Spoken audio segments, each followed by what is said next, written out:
এ ভাই, যারা মরে গেছে, যারা কবরে শায়িত আছে, বাপ দাদু, তাদেরকে টানাটানি করছিস কেন?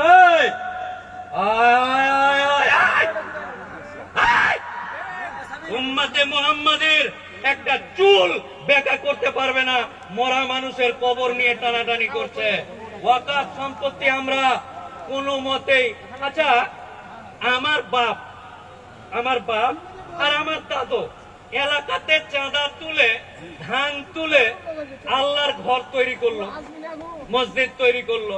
আর এমন মসজিদ নিজে খেতে পায় না, নিজের পেট চলে না। এক একটা গ্রাম আছে, এলাকা আছে, নিজের পেট বা নিজের পেটের খাওয়ার হয় না। ওই এলাকার যদি মসজিদ দেখেন তাহলে জিভ দিয়ে চাটা যাবে, এত পরিষ্কার, কারণ এটা আল্লাহর ঘর। আর এই ঘরকে দেখে রাজনৈতিক নেতারা ভাবছে এই চকচকা ঘরটা নিব। ওটা ঘর নয়, ওইটা আল্লাহর ঘর। আমরা গিয়ে ওখানে সরাসরি আল্লাহর সাথে কানেক্টেড হই। তাই এক একটু চিমটি কাটলি ছেড়ে দেবো, যা যা যা, ঠিক আছে, এদিকে কুকুটি দিলেই চিমটি কাটলি, ঠিক আছে।